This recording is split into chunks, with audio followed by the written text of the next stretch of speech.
Hey, what's up, y'all? We back for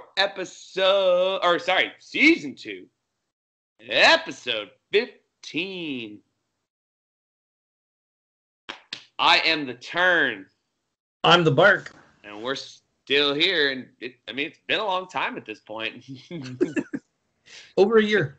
Yeah, it has been over a year since Turnbark Time was first created off of a joke that turned into a real thing. I did hype it up with my classes, though, because we were talking about First Amendment stuff today, which leads us into our topic. We are going to talk about a case that was just heard or is still being heard in front of the United States Supreme Court. Our classes are dealing with civics and different issues like that. I know the 8th graders are focused on the First Amendment is what we're going to be focused on for a performance task. So we thought this would be great. So Barker, what's the name of the case? And let's start it off. We are going to talk about Mahanoy Area School District versus BL. And that's called BL because at the time of the filing of the case, the student in question was under 18, but she just had a birthday this spring because she's been on the TV and her picture's all over the place now. And so it's a court case between Mahanoy Area School District and former cheerleader Brandy Levy. Looks like it should be Levy, but it's Levy. It's Levy. Okay. So basically what we have here is a 14-year-old, Ms. Levy, had tried out as a freshman, I believe. No, 8th grader. 8th grader for the I thought she cheered as a JV cheerleader her freshman year. Was that it? Okay, cheered. Yeah, so cheered as it. So she got JV cheerleader her freshman year, and she was trying to get varsity her sophomore year, and was not given that spot on the cheer team. Was not selected. Yep. And her response to it. Her response on a Saturday, so off campus, she was at the Cocoa Hut, which apparently is a really rockin' place in Mahanoy City, but I've never been. They just keep bringing it up in the oral arguments, like the Cocoa Hut. And I'm like, boom, the Cocoa Hut's getting here's the only thing I can think about the Cocoa Hut, and I'm sorry, this is completely off topic, but if you were a Hey Arnold fan, like I was, the Cocoa Hut was in the episode where Helga actually does impressions at the Cocoa Hut, which is their little cafe at the elementary school PS 118. Anyway, sorry, that's all I can think about when they said Cocoa Hut. Anyway, all I'm saying is no paid advertisements here, but much love for the Cocoa Hut in Mahanoy City. But anyway, the student in question and her friend both flipped the bird, right? They exposed their middle fingers to the camera, and the caption on the photo, and nothing they're wearing is in reference to the school. They're off school grounds, outside of school hours. They flip off the camera, and the caption is, I might have the order wrong, but it's F cheer, F softball, F school, F everything. Except for she didn't say F. She spelled out the whole fire truck word. And then posted it to her story on the old Snappity chat. As we know with like Snapchat story, or if you don't know, maybe you're an older fan watching this, your Snapchat story lasts about 24 hours and then it disappears. Again, if it was a direct Snapchat, it would last about 10 seconds. She also posted another picture when she found out that there was a freshman student that had made the varsity team after she had been told she needed another year on JV before she was ready for varsity. And she said basically that she was like, I was told that we needed another year on JV to be ready for varsity, but apparently that's not true for everyone. And then it was an upside down smiley face. And so in response to that, another student seeing the story took a screenshot, which for you older folk, you press 2 buttons and it takes a picture of what's on your screen. Your computer does the same thing. Yeah. Print screen or whatever, something like that. Anyway, we'll offer that class later. Yeah. But anyway, somebody took a screenshot, showed it to their parent. Their parent happened to be one of the cheer coaches. The cheer coach talked about with a small number of other students on the cheer team, and the punishment, I guess, or the repercussion of her taking that Snapchat and it being seen by people was that they suspended her from the cheer team for a year. They said for your sophomore year, you're suspended from cheer.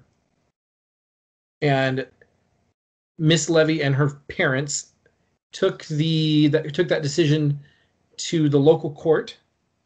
Well, and their case was. Oh, go ahead. So, in clarification before that, because there was a step in between where they did appeal to the cheer coaches, the principal, the superintendent, and my apologies, I got that wrong. The athletic director, not the cheer coaches, the athletic director, the principal, the superintendent, and the school board to no avail, which then led it to be a lawsuit in court, the local court system. It went from local court to circuit court to now to the Supreme Court. The decision made by the lowest, by the initial and then blah blah. The decision made in the initial case was that the school had overreached, and that they should reinstate her to the cheer team. That decision was upheld by the Third Circuit, and now is being brought by the school district is the one asking for the appeal, which is generally not the case in a lot of these cases. It's usually like you think about like Tinker versus Des Moines. Like Tinker is the individual, Des Moines is the school district. So it's usually the student who's pushing the case forward. But in this case, it's Mahanoy area school district. The real question comes down is it's becoming an argument of electronic free speech for students or free speech in general. But being that now everybody has a cell phone, everything's online, it's really taking that step into the cyber world. And that's where people are concerned. That's where the district's concern is. Because if you take the lower court's ruling, it's essentially saying she wasn't on campus, she wasn't wearing her cheer uniform, she wasn't at a school event, therefore it's free speech. She was venting frustration. It's free speech. Maybe you punish her, like suspend her for a few games, but don't kick her off the team. They feel that the punishment was not fitting of, I guess, the misstep. I hate to say it, it's not a crime. Not a crime. It's swearing is not a crime. Right. It's the action, the reaction from the cheer squad did not match the action of the student. And I know there's a better word out there too. The consequence doesn't match the behavior, right? Consequence, right. Positive or negative. So, not really an Eighth Amendment case, but no, right? Does the fine match the crime? Right. Kind of, or bail? Does bail match the crime? Kind of a deal. But there's no bail involved, so scratch that. Yeah. So anyway, the big thing that's interesting here, and it was noted that she was reinstated to the JV cheer squad for her sophomore season, and then cheered varsity her junior and senior year. She's a college student right now, majoring in accounting. And so when you look at this case, when we talk about the argument, we're less talking about this one student, and like Barker brought up earlier, we're talking about the action of where can schools limit students' free speech. Because it's been determined that there can be a limit on free speech. The Supreme Court has ruled that in multiple cases. And I know we talked about Tinker v. Des Moines, which was saying that students don't shed their First Amendment rights at the schoolhouse gate. However, there are multiple cases, and they're actually, in my mind, they're always really funny because the student is just doing something really silly, but then it goes to try and challenge this free speech. And two of my favorites are Bethel versus Frazier, in which this took place in Washington State, where a student at Bethel, Frazier, a student at Bethel High School, was giving a speech to try and get his buddy elected for ASB president, and it was full of lewd and vulgar comments, along with double entendres and things like that. And he got suspended for it. Obviously, he gave the speech at school in front of everybody. He's a firm man. He's firm in his pants. Yes, that's a good one. That's exactly. And the second one, which is like where it gets closer to this case, is Friedrich versus Morse, in which a student, Deborah Morse, was the principal of a school in, I want to say it's Juneau, Alaska, but I could be wrong, and I apologize. Fairbanks, I'm not positive, but They were everyone was let out of school to come to or to watch the Olympic torch run by. Friedrich and his buddies did not go to school that day and stood across the street and unfurled a sign that went by that said "Bong hits for Jesus." And before you go, what does "Bong hits for Jesus" means? He literally said in multiple interviews he has no idea what it means. He saw it on a snowboard sticker and he thought it was funny, and so he thought it would be funny to put it on a sign. And he actually gets suspended as well. Again, the Supreme Court ruled that at a school event, right, you are still held responsible by school rules. If nobody had been let out of school, he could not have gotten in trouble. However, since the entire school was let out and was watching the event happen, it became a school event. So that was one that kind of leans towards it. So those are the two rulings that we've gotten from the court, or we've gotten more, but those are the two rulings from the court that we've actually got that favor administration. They favor schools being able to. Tinker versus Des Moines in 1969 was actually a huge deal because it obviously favored the students. But since Tinker, we've had a lot of cases in which the court has ruled in favor of administration or just pushed it back down to whatever the lower courts ruled. And I think from what I've listened to, it sounds like Tinker versus Des Moines is kind of what Levy's lawyers are leaning on, going, right? It's almost asking the inverse. So like students don't shed their First Amendment rights at the door, but do schools shed their ability to regulate student speech once students leave the schoolhouse? And the Supreme Court justices, they've heard oral arguments, they've asked questions, and they're right having this conversation about it can't. They're going to make a ruling in July, and where they come down is they know that they can't say schools have the right to censor everything because then students don't have any free speech. So like, and the thing that makes this different too is that she was part of an extracurricular activity. The school district says we're using our athletic code. She broke the athletic code, but like many athletic codes in schools across this country, they're very generic and broad, at which point that's where the Supreme Court justices are saying like, well, if you're using that as the definition of what ground the school has, control over, the school has control over all the ground. So they go, that can't be right because kids are people and people deserve to have some area where you can have free speech. And then on the flip side, they're hesitant to say it can't be as cut and dry as if you're off campus outside of school time, you can do whatever you want and the school can't punish you, because it leads to concerns for cyberbullying. And then Justice Kagan brought up that, the school has to have some sort of ability to punish or like have consequences for speech that occurs outside of the school grounds and school time if it impacts or quote unquote disrupts, right, the school process. That's what the bar was with Tinker versus Des Moines, is that they were wearing black armbands against the Vietnam War. They were just sitting in class doing their normal classroom activities, and they just happened to be wearing a black armband, which did not disrupt. They weren't marching or like disobeying teachers. They were simply just wearing an armband that the school had arbitrarily said they couldn't wear. Yeah, and one of the biggest things was we actually had this discussion in class today. We talked to Tinker v. Des Moines, and what we talked about was whenever we talk about these cases, we talk about individual right versus the common good. And when we talk about schools, especially, we talk about the individual's right, in this case, to say something, right? Again, off campus, everything like that, and the school's ability to function and provide their students with an education.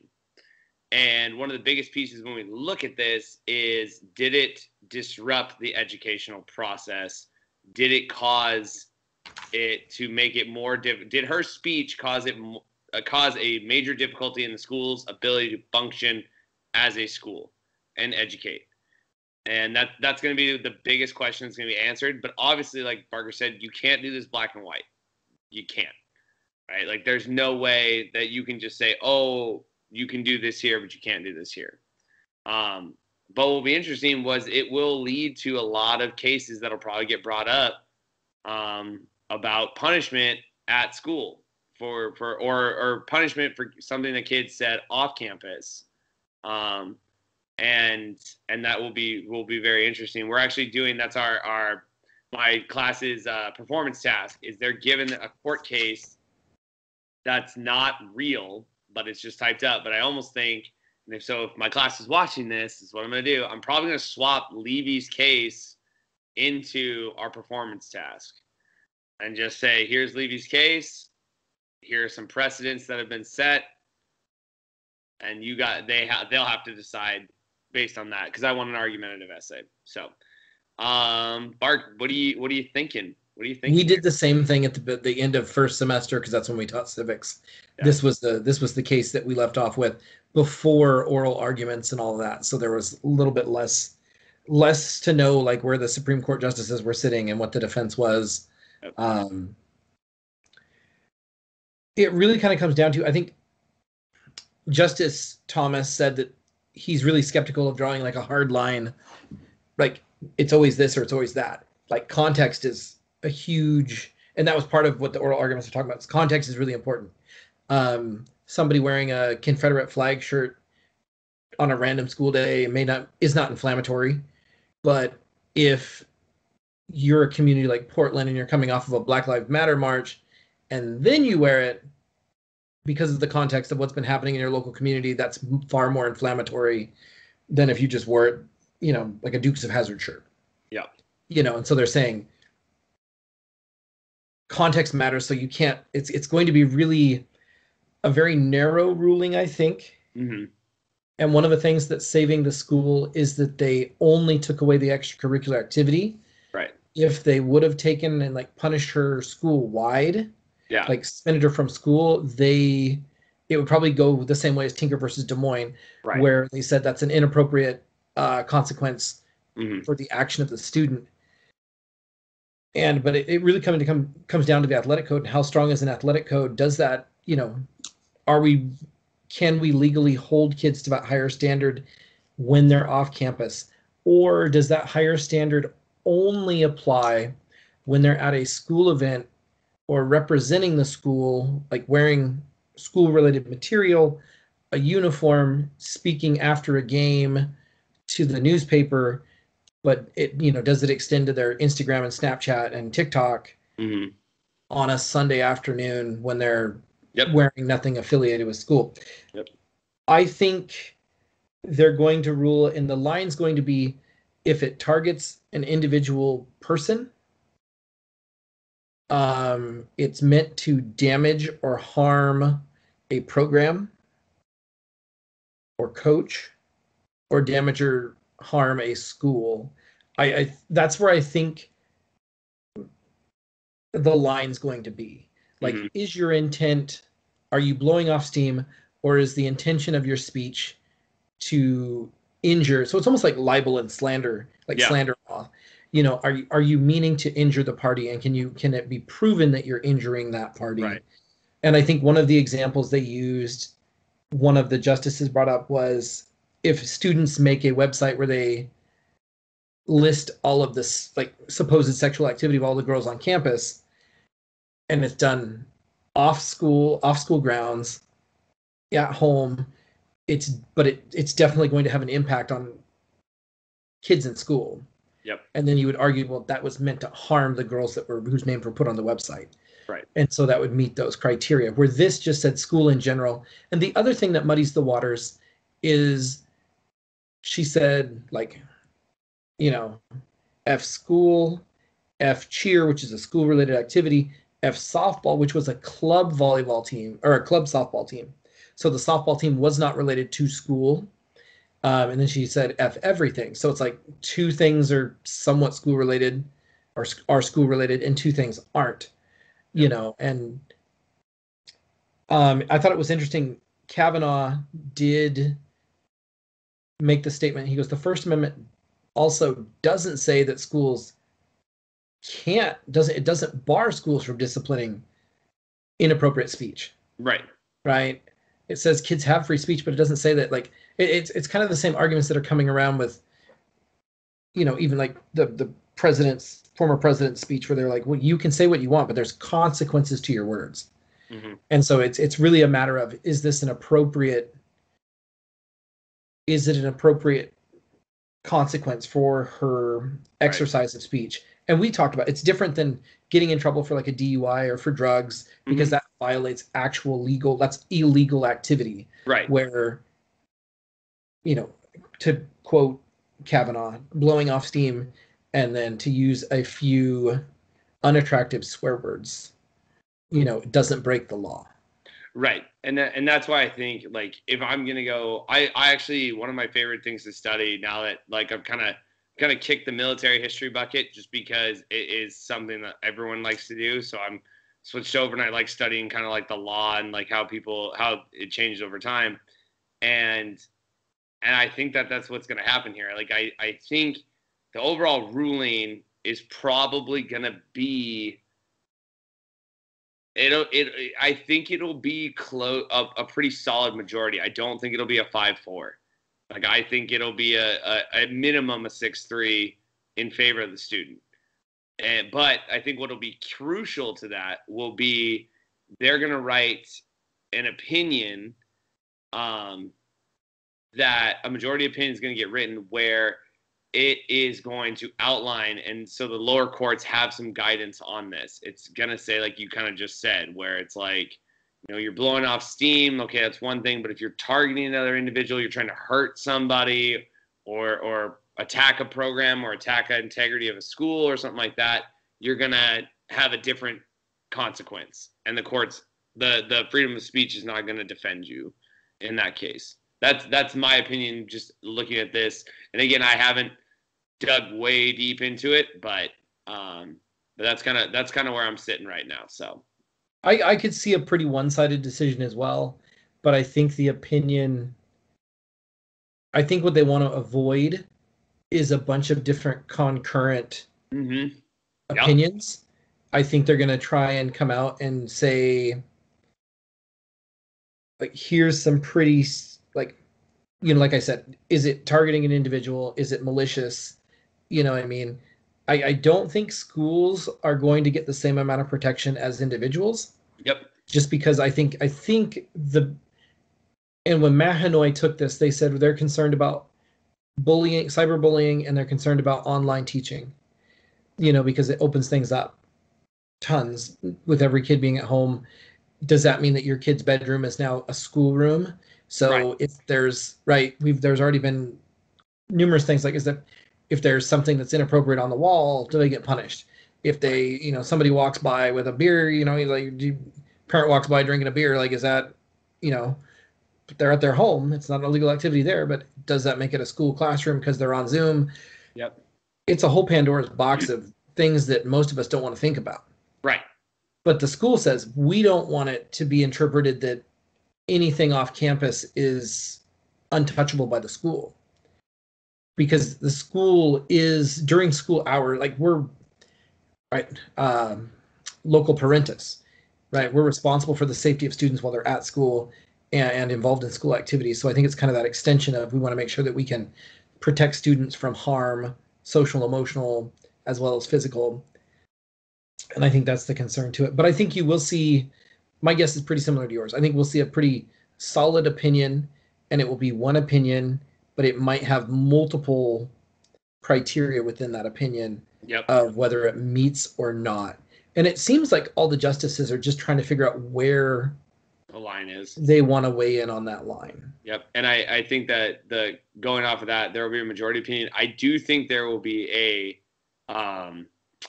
dissenting opinion. But I think the dissenting opinion is not going to be scathing, as it is in some cases when they think that the majority got it really, really wrong. Like, I think it'll be something where it's like, I'm dissenting, but it's because the dissension is this, based on this is where we would like to draw the line versus not draw the line, but put parameters in at this level, not this level, or vice versa. So it should be pretty interesting. But yeah, really good topic to talk about today and everything like that. Also, give us a shout comment on the video, comment on our Instagram page, anything you want to hear about, talk about. We are all about it. So, Bark, anything more? I just want to point out that in Vancouver, they are naming an elementary school after Ruth Bader Ginsburg. It is the first school in the country to be named after Ruth Bader Ginsburg. So, Notorious RBG. there'll be some cool shirts at that school. Yes. What's their mascot? The Justices? Oh, what do they call them? Can they be the Dissenters? They should the be Jabbits. The Dissenters. The Dissenters. Kids will get confused and think it's Dementors, and they'll be these like Harry Potter ghoulies, you know. Yeah. But anyway, I thought that was kind of neat, and it's somewhat related because it's Supreme Court. Yeah. Barrett weighed in. She felt that the school overreached. The punishment was too harsh. She felt that there should have been a consequence, but the school overreached by suspending for as long and as extensively as they did. So she's in the game. Yep. But I mean, it's interesting. Like, and this is one of the things that people forget is that we do label justices as like conservative or liberal, but it's very different than legislative politics, where you essentially go, "What are you guys doing? I'll vote that way too." Yeah. And I think Chief Justice Roberts has really been we were talking about, he's been the swing vote, right? Where a lot of people prior to this, where it was like 5-4 and people thought it was leaning conservative. And he sided with the more liberal justices on a couple of things. And people were like, whoa, is he really a conservative, justice? But it all depends on the issue. Yep. Because they're looking at it through their own lens. Yep. And that's a key thing when we say like they're a liberal justice or they're a conservative justice. It actually doesn't mean that that's it. It's their interpretation of the Constitution.